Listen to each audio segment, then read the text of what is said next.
It. Kenyani ambles toward me. She taps me on the shoulder and Knuckle runs away. I watch her, arms crossed over my chest. I'm careful not to make a sound. I'm not sure what we're doing. She ambles back, shoves at me, and dashes past. And then I realize what's happening. We're playing. We're playing tag, and I'm it. Romance. Make eye contact. Show your form. Strut. Grunt. Throw a stick. Grunt some more. Make some moves. Romance is hard work. It looks so easy on TV. I'm not sure I will ever get the hang of it. More about romance. I wish Bob were here. I could use some advice. I tried to recall all of the romance movies we watched together. I remember the talking, the hugging, the face licking. I am not very good at this. But it's fun trying. Grooming.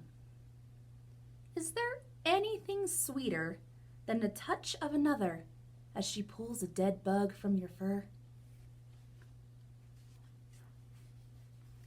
Talk.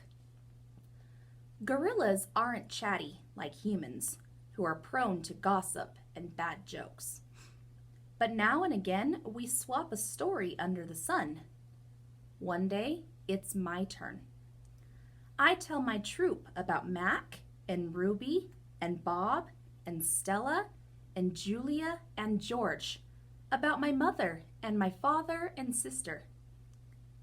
When I am done, they look away, silent. Kenyani moves closer. Her shoulder brushes mine, and we let the sun soak into our fur, together. The top of the hill. I've explored every nook and cranny of this place, except for a hill at the far end where workers have been repairing a wall. They're finally gone. They've left behind fresh white brick and a mound of black dirt. While the others laze in the morning sun, I want to explore the hilltop. They've been there before, and I have not. Everything is still fresh to my eyes. I take my time going uphill, savoring the feel of grass on my knuckles. The breeze carries the shouts of children and that drowsy hum of bumblebees. Near the top of the hill is a low-limbed tree, the kind that my sister would have loved. The wall is endless, clean and white, stretching far down to the habitats beyond my own. It's high and wide, carefully built to keep us in and others out. This is, after all, still a cage. It rained last night, and the pile of dirt is soft to the touch. I scoop up a handful and I breathe in the loamy smell. It's a rich brown color, heavy and cool in my palm. And the wall waits, like an endless blank billboard. The wall. It's a big wall, but it's a big pile of dirt. And I'm a big artist. I slap handfuls of mud on the warm cement. I make a handprint. I tap my nose with a muddy finger, and I make a nose print. I slide my palms up and down. The mud is thick and hard to use, but I keep moving and scooping and spreading. I don't know what I'm making, and I don't care. I make swoops and swirls and thick lines, figures and shapes, light and shadow. I'm an artist at work. When I'm done, I step back to admire my work. But it's a large canvas, and I would like to get a better view. I go to the thick-limbed tree and grab the lowest branch. I try to swing my legs. Oomph! I land hard. I'm too big to climb, I suppose. I try again anyway, and this time I pull myself onto the first limb, gasping for breath. One more limb, two, and I can't go any farther. Perched halfway up the tree, I see my troop, still dozing contentedly. I take in the wall, splattered and splashed with mud. Not much color, but lots of movement. I like it. It feels dreamy and wild, like something Julia might have made. From my seat in the tree, I can see beyond the wall. I see giraffes and hippos. I see deer with legs like delicate twigs. I see a bear snoozing in a hollow log. I see elephants.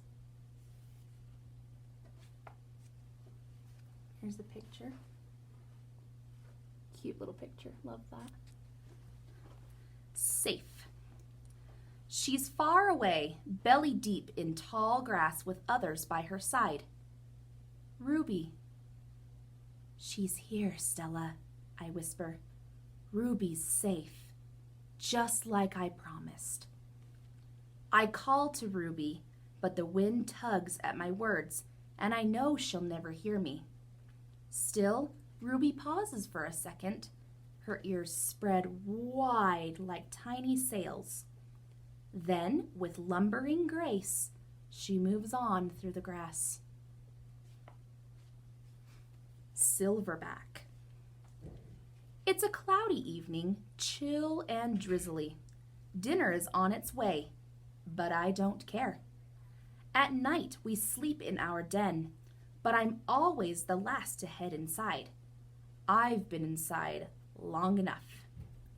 This time of day, there aren't many visitors, just a few stragglers leaning on the wall that separates us. They point, take a couple of photos, then head over to the nearby giraffes. One of the keepers is beckoning. Reluctantly, I turn to go. Out of the corner of my eye, I see someone running. I pause. It's a girl with dark hair, lugging a backpack. A man follows behind, racing to catch up. Ivan! The girl yells. Ivan! It's Julia! I scramble to the edge of the wide moat that skirts the wall. Julia and George wave to me. I dash back and forth, hooting and grunting, doing a gorilla dance of happiness. Calm down, says a voice. You're behaving like a chimp. I freeze. A tiny, nut-brown, big-eared head pops out of Julia's backpack. Nice place, Bob says. Bob, I say, it's really you. In the flesh. How? Where? I can't seem to find any words. There's that picture. George's job at the zoo doesn't start till next month, so he and Julia made an agreement. She's walking 3 extra dogs to cover my food. And get this, they're all poodles. You said you didn't want a home, I say. Yeah, Bob says, but Julia's mom likes my company, so I figure I'm doing everybody a favor. It's a win-win. Julia pushes Bob's head back inside her backpack. You're not supposed to be here, she reminds him. Ivan looks great, doesn't he, Jules? George asks. Stronger, happier even. Julia holds up a little photo, but it's too far away for me to see. It's Ruby, Ivan. She's with the other elephants now, because of you. I know, I want to tell her. I saw with my own eyes. We stare across the expanse that separates us. After a while, George pats Julia's arm. Time to go, Jules. Julia gives a wistful smile. Bye, Ivan, tell hello or say hello to your new family. She turns to George. Thank you, Dad. For what? For, she gestures towards me. For this. They turn to leave. The lamps that light the zoo pathways blink on, blanketing the world with yellow light. I can just make out Bob's little head sticking out of Julia's backpack. You are the one and only Ivan, he calls. I nod, then turn toward my family, my life, my home. Mighty Silverback, I whisper. There's that.